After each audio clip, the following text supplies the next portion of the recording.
Hari ini, bulan ini, beberapa tahun belakangan ini, kaum muslimin dikejutkan dengan pengeroyokan terhadap kebenaran dengan kata dan istilah lain yang tidak asing di telinga kita, dengan istilah kriminalisasi. Orang dikriminalkan, yang baik dikatakan sebagai perampok, pengkhianat dikatakan sebagai orang yang benar dan jujur.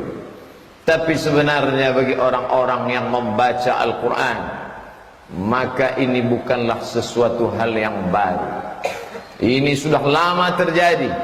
1450 tahun sebelum Masehi, ada seorang nabi bernama Musa alaihissalam. Dia juga mengalami hal yang sama, diabadikan dalam Al-Quran. Inna fir'auna wa hamana wa junudahuma. Fir'aun, Haman, junudahuma, tentara-tentaranya, kanu khati'in, 3 kelompok mengeroyok Musa alaihissalam.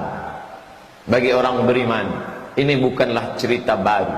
Hari berganti, musim berubah, dunia tetap itu juga.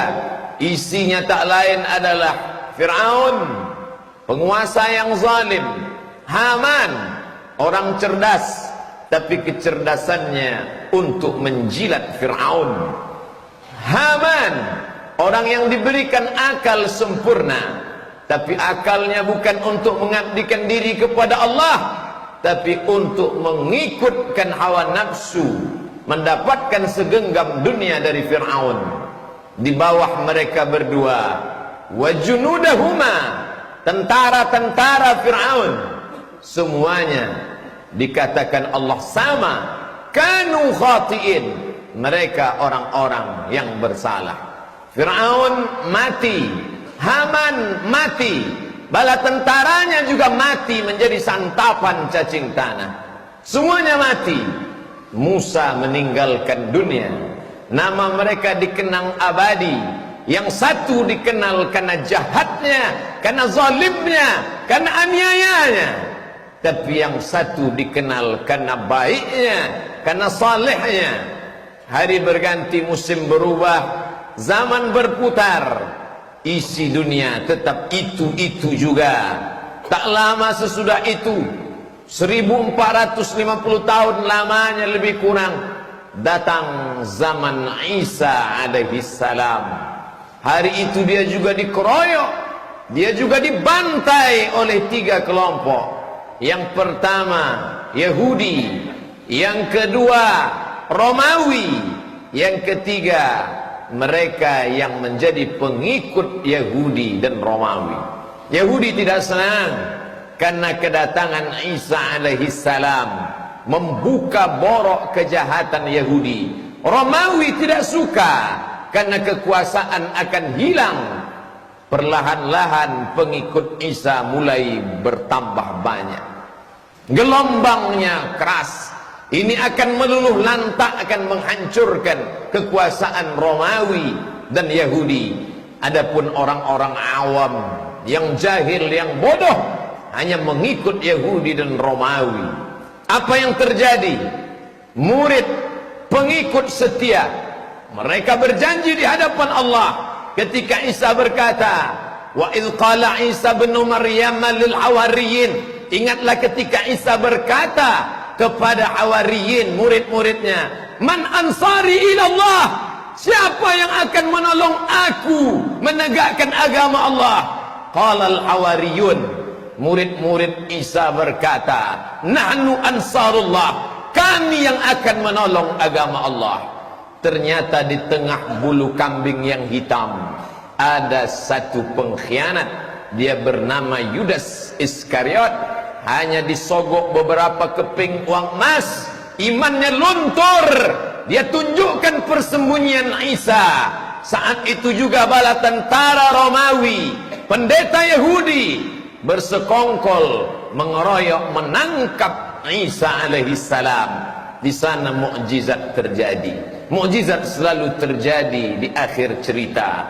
Allah menjelaskan dalam Quran yang nyata, wa ma qataluhu, mereka tidak berhasil membunuhnya, wa ma salabuhu, mereka tidak jadi menyalibnya. Lalu siapa yang mereka salib? Walakin syubbiha lahum, ada orang lain yang diserupakan dengannya. Itulah pengkhianat.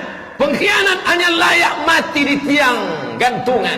Pengkhianat hanya layak mati dengan mata tercabut, ditelan oleh burung gagak yang lapar. Pengkhianat hanya layak disalibkan bersama pencuri dan perampok. Itu yang dialami oleh murid pengkhianat terhadap Nabi Isa alaihissalam. Hari berganti, musim berubah.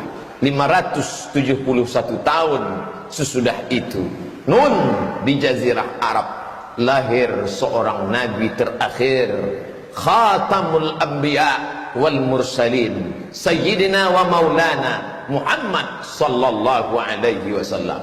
Apa yang terjadi pada Musa, apa yang terjadi pada Isa, terjadi juga pada dirinya.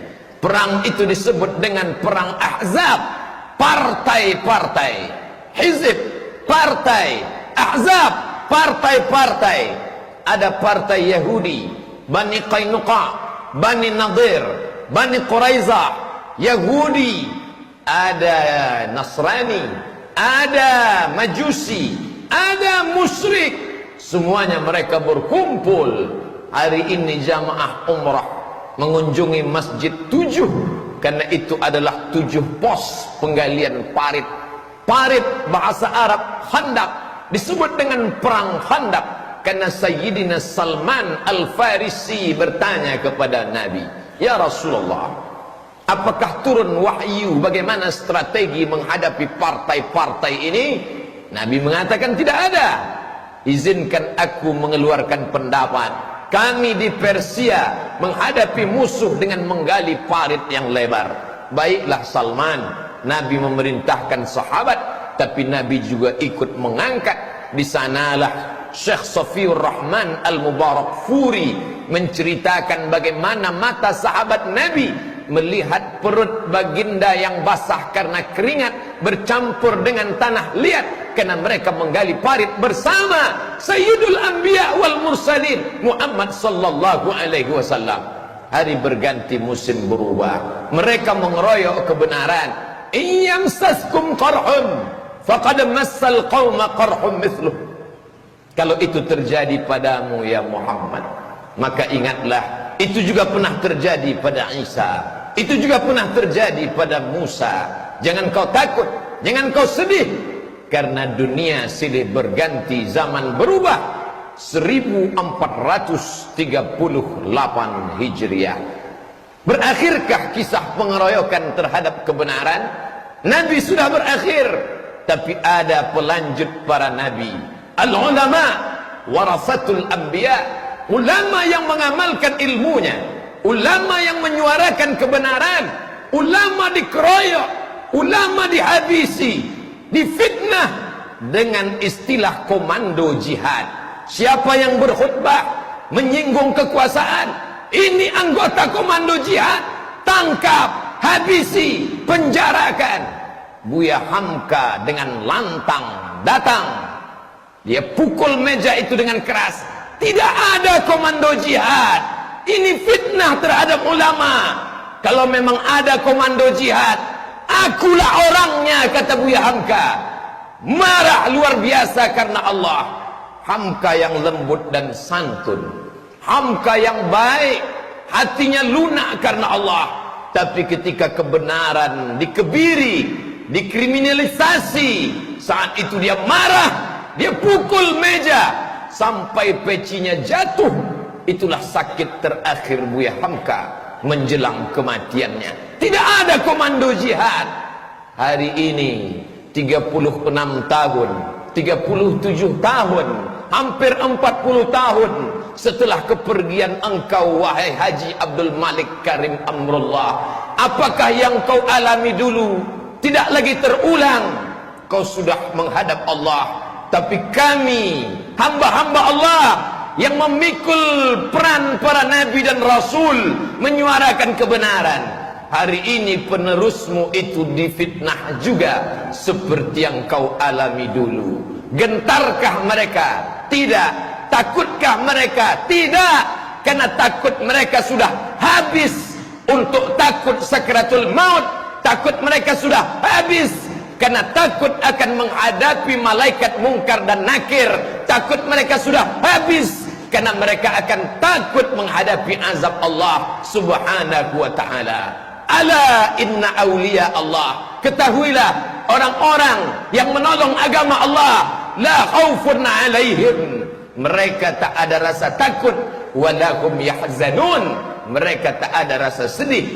Man arafat dunya hanat alaih, siapa yang tahu dunia maka ringan dunia ini di pandangan matanya. Dunia ini tak lebih daripada satu sayap nyamuk. Dunia ini tak lebih daripada satu tetesan air di tengah samudra yang luas. Masukkan telunjukmu di tengah samudra, lalu angkat ke atas. Falyanzur bima yarji, pandang ujung telunjukmu baik-baik. Apa yang kau lihat? Setetes. Hanya karena setetes itukah kau jual imanmu? Hanya karena setetes itukah kau gadaikan keyakinanmu? Hanya karena itukah kau takut menghadap dunia, lalu kau hilangkan ketakutan menghadap Allah? Mereka yang memperjuangkan agama Allah tak pernah takut sedikit pun. Ala inna awliya Allah, ala inna awliya Allah, ketahuilah mereka yang menolong agama Allah, Allah yang sudah mencabutkan rasa takut itu karena perjuangan mereka. Lahir menjadi orang Melayu bukan pilihan, itu pilihan Allah. Lahir menjadi Cina bukan pilihan, itu pilihan Allah. Tapi memilih antara hak dan batil, Allah berikan telinga, Allah kasih mata, Allah pinjamkan kuasa, Allah kasih tenaga. Pakailah untuk memilah dan memilih. Inna sam'a, pendengaran, wal basar, penglihatan, wal fuad, hati dan pikiran, kullu ulaika kana anhu mas'ula, semua akan disoal, semua akan ditanya. Kemana engkau berpihak wahai saudara? Dulu orang bingung memilih mana hak mana batil, tapi hari ini begitu nyata dan jelas. Dulu orang akan berkata ini peristiwa terjadi non jauh di sana, kami tidak mendapat informasi. Hari ini terbetik berita di Pulau Jawa sampai ke mata dan telinga. Semua akan ditanya. Inna sam'a, pendengaranmu, wal basar, penglihatanmu, wal fuad, hati dan otakmu, kullu ulaika kana anhu mas'ula, kau akan disoal, kau akan ditanya di hadapan Allah. Kemana kau berpihak? Kemana kau memilih? Wa nafsi wa ma sawwaha, demi jiwa dan penciptaannya, fa'alhamaha fujuraha wa taqwaha, ada jalan fujur, ada jalan taqwa. Qad aflaha man zakkaha, beruntunglah orang yang mensucikan diri, memilih jalan yang hak. Tapi pemilihan yang benar perlu pengorbanan yang panjang. Saat ini orang berkelahi dengan ayah kandungnya.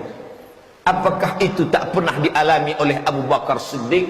8 tahun lamanya berpisah dengan Abu Quhafah, ayah yang tua renta, buta, tak dapat melihat. 8 tahun tak memandang wajah ayah, sampai pada akhirnya Amul Fath, tahun ke-8 pembebasan kota Makkah.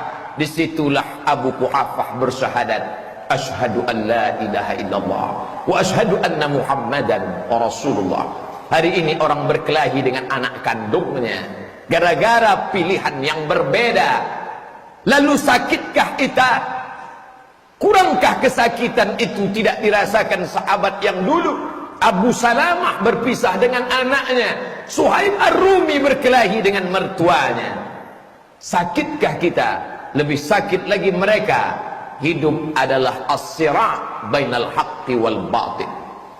Hari ini kita memilih, dan setiap pilihan pasti ada resikonya. Hidup panggung sandiwara, dunia papan catur. Ketika permainan usai, antara pion dan raja akan kembali ke kotak yang sama. Hari itu kau akan ditanya. Hari itu kau tak dapat mengelak. Al-yawma nakhtimu ala afwahihim. Mulut kami kunci. Beralasan 1001 alasan. Hari itu lidah tak lagi dapat berkata. Wa tukallimuna aydihim. Tangan akan bicara. Wa tashhadu arjuluhum. Kaki akan bersaksi. Apa yang akan dibicarakan tangan? Apa yang akan dikatakan kaki? Bima kanu yaksibun. Semua yang pernah kau katakan dan kau lakukan dulu. Dunia begitu indah. Oleh sebab itu banyak yang terpukau dan terpesona. Tapi orang beriman dia tahu kemana dia akan pulang. Dari tanah, tegak di atas tanah, berjalan di atas tanah, akan kembali masuk ke tanah, menjadi santapan cacing tanah. Kalau pernah kau tolong kebenaran, itulah yang akan kau bawa bekal menghadap Allah. Di saat anak tak dapat menolong, di saat istri lari membebaskan diri, yauma yafirrul mar'u min akhihi. Saudara lari dari saudara kandung, wa ummihi wa abihi. Ibu kandung lari dari anak, anak lari dari ayah, wa sahibatihi wa banihi. Orang lari dari istri, istri lari dari suami dan anak. Likulli imri'in minhum yawma idzin sya'nun yughnih. Hari itu kita sibuk mempertanggungjawabkan segala yang pernah kita lakukan dulu. Minum khamar semuanya tahu.